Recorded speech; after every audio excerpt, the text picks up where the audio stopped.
오늘은 국밥집 심부름꾼으로 살던 팔방이 처음으로 서원의 문턱을 밟는 날입니다. 그를 배우는 자리에서 내가 뭘 안다고라는 시선이 먼저 꽂히고 그 시선들 틈에서 팔방은 붓 하나로 자기 자리를 만들어냅니다. 그리고 그 순간 팔방을 지켜보는 눈이 하나 더 있었지요.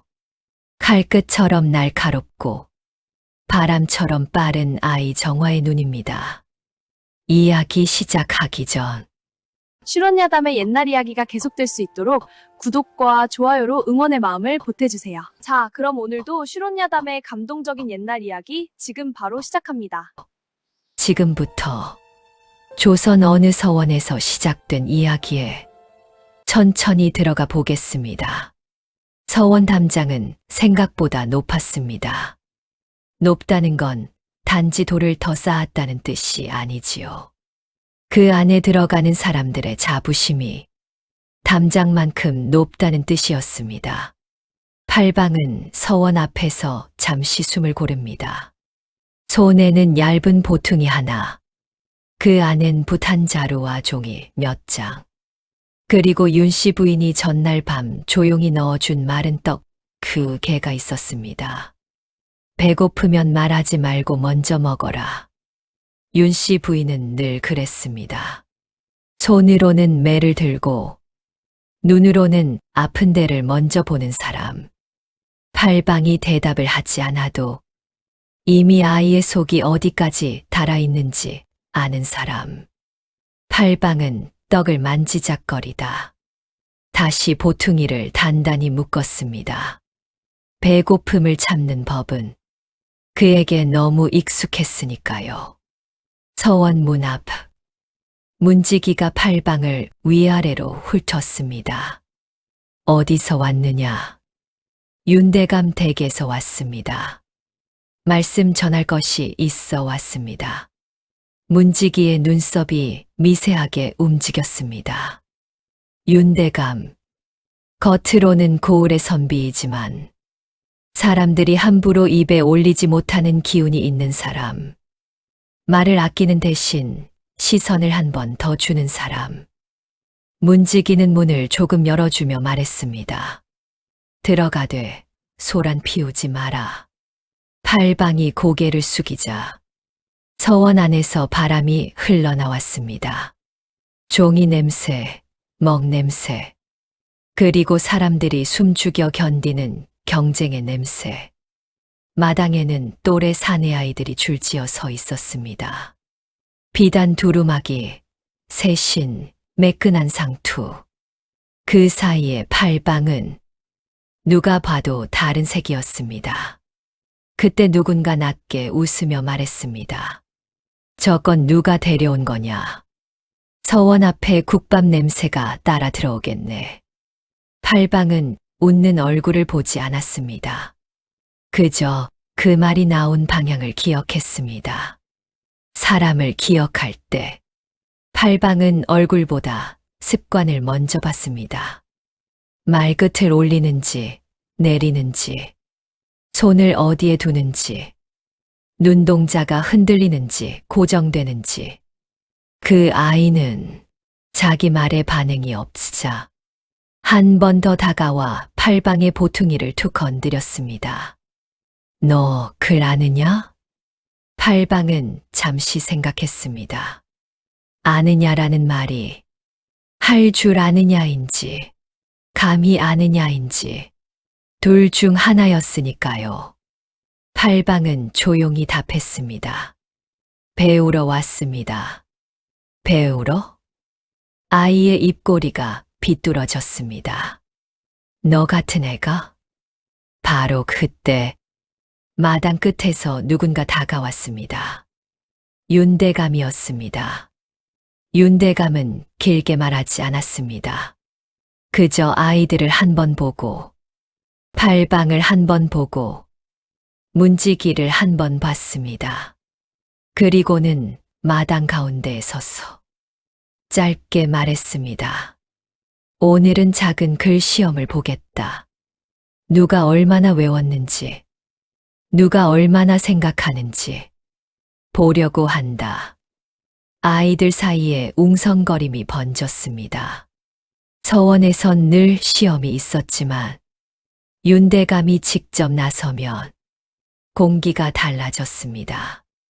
윤대감이 종이 한 장을 들어 보였습니다. 이 글을 읽고 각자 한 줄로 뜻을 적어라. 시간은 짧게 주겠다. 종이가 돌았습니다. 아이들은 숨을 삼키며 글을 읽었습니다.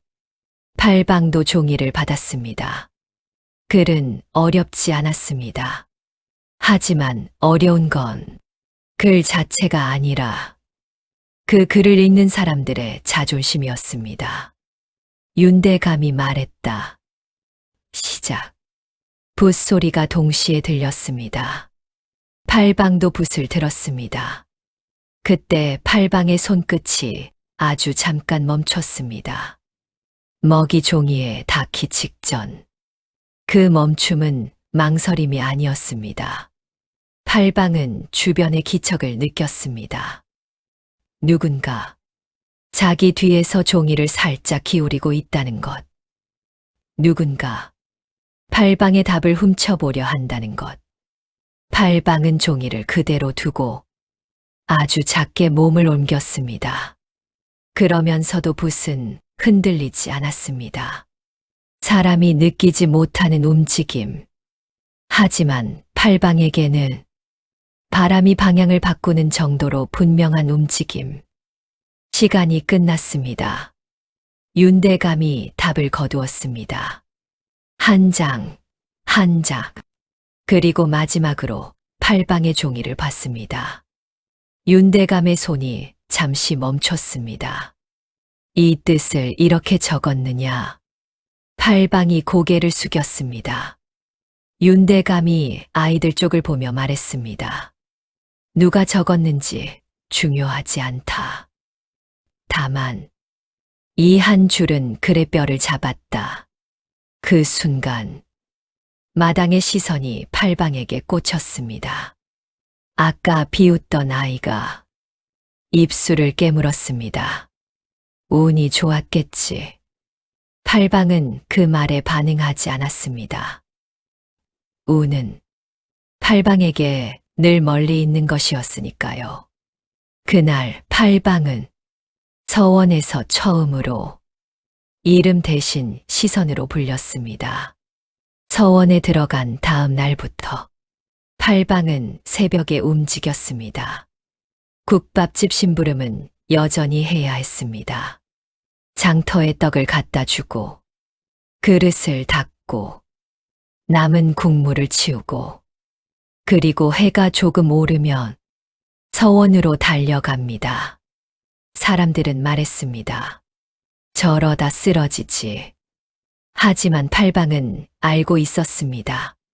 쓰러지는 건 몸이 아니라 마음이라는 걸요. 마음이 먼저 주저앉으면 몸은 그 뒤를 따라갈 뿐. 서원에선 소문이 더 빨리 퍼졌습니다. 아이들의 말은 바람보다 가벼웠어. 벽도 문도 담장도 넘어다녔지요. 윤대감이 어제 그 애 칭찬했대. 심부름꾼이 그를 안대. 거짓말이지. 그 소문을 가장 싫어하는 아이가 있었습니다.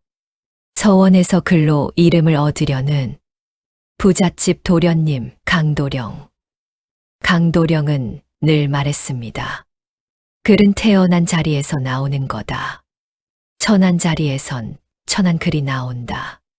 그 말은 글이 아니라 사람을 베는 칼이었습니다. 며칠 뒤 서원에는 작은 글대회가 열렸습니다.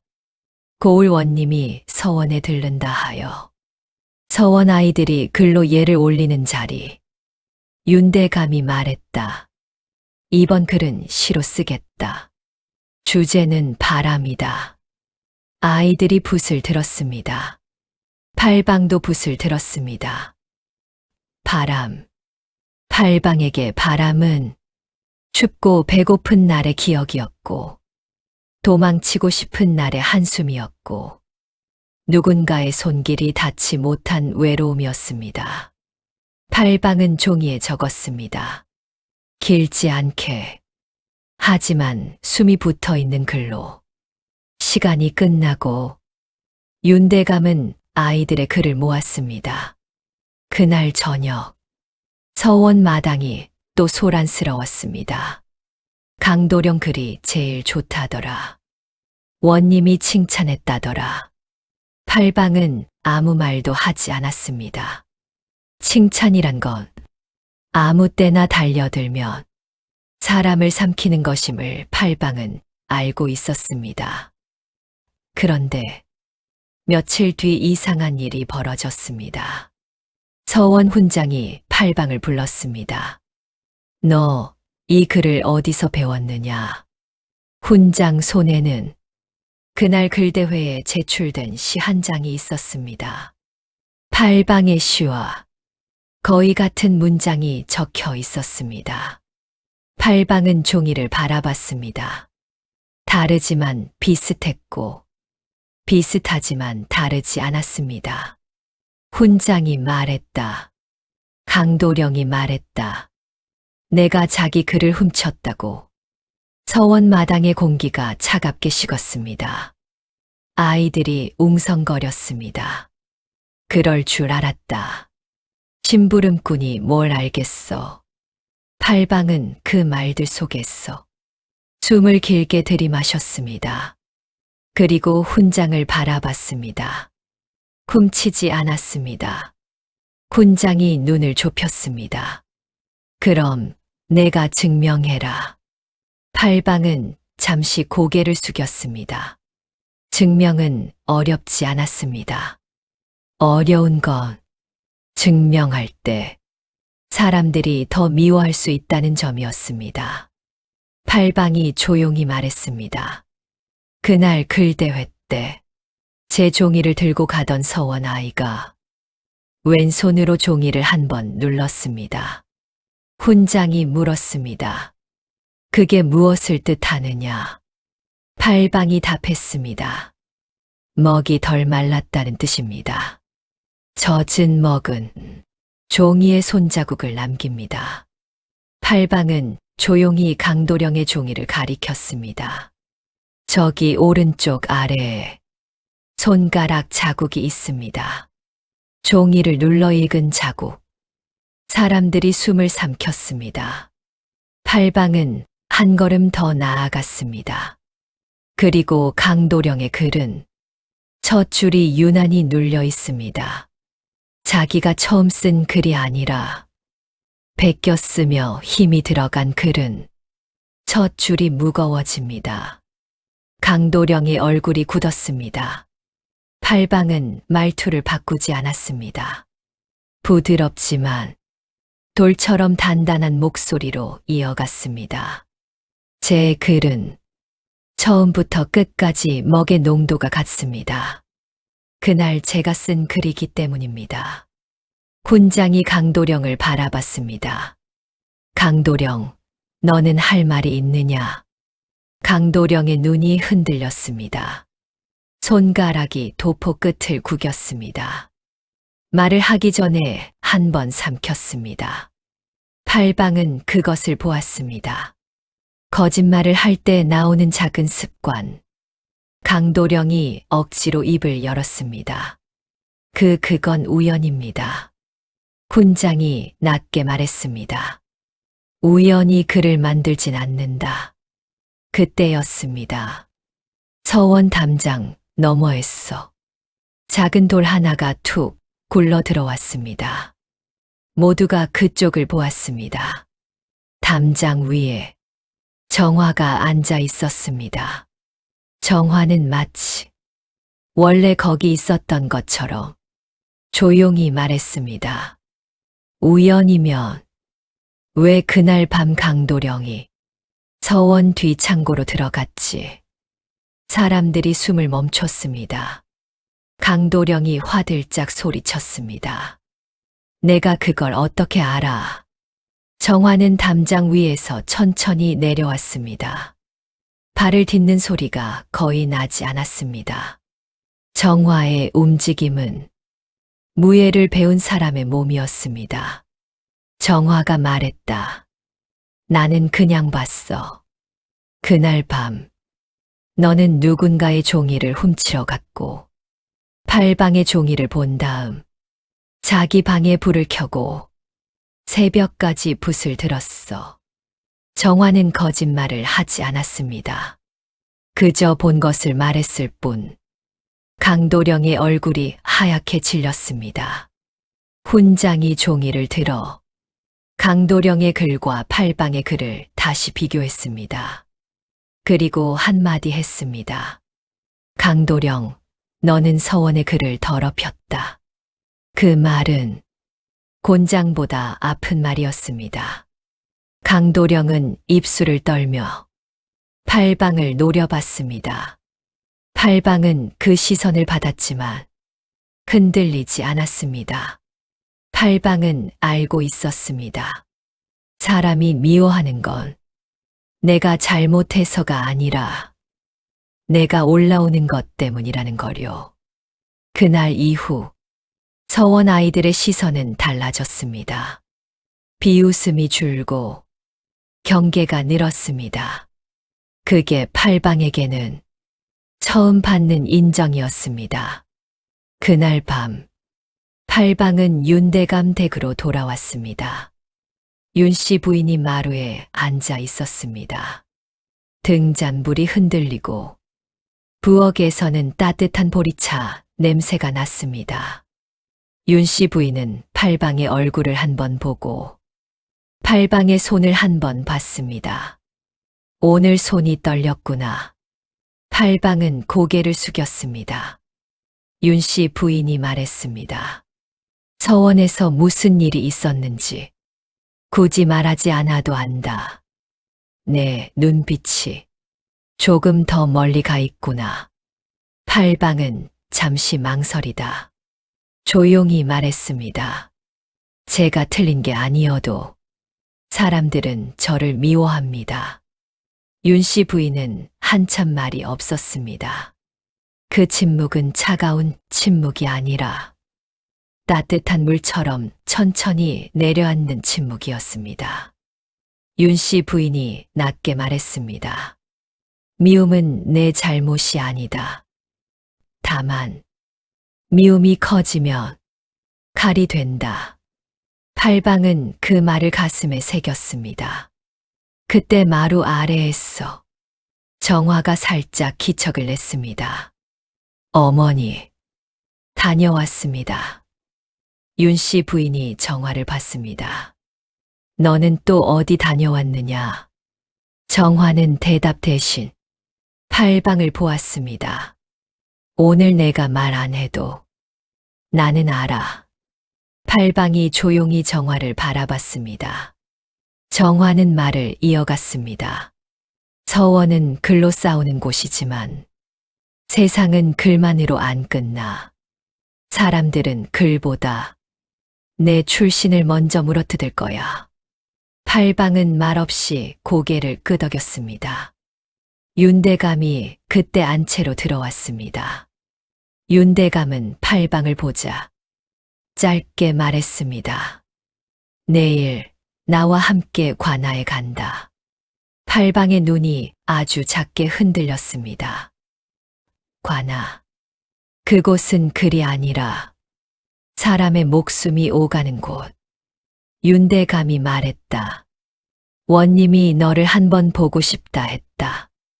윤씨 부인의 손이 살짝 멈췄습니다. 정화의 눈빛도 바뀌었습니다. 팔방이 조용히 물었습니다. 제가 가도 됩니까? 윤대감은 팔방을 똑바로 봤습니다. 가야 한다. 문이 열릴 때 들어가지 못하면 문은 다시 닫힌다. 팔방은 그 말의 무게를 느꼈습니다. 그날 밤 팔방은 잠을 쉽게 이루지 못했습니다. 등잔불이 꺼져도 눈꺼풀 안쪽이 환했습니다. 팔방은 생각했습니다. 서원에서의 싸움은 그저 작은 물결일 뿐 내일 관아에 가면 더 큰 물결이 올 것이다. 그리고 그 물결은 팔방의 이름이 아니라 팔방의 뿌리를 건드릴지도 모른다. 새벽이 가까워졌을 때 정화가 조용히 마당에 나왔습니다. 정화는 말없이 팔방 옆에 섰습니다. 팔방이 작게 말했습니다. 정화야. 정화가 고개를 돌렸습니다.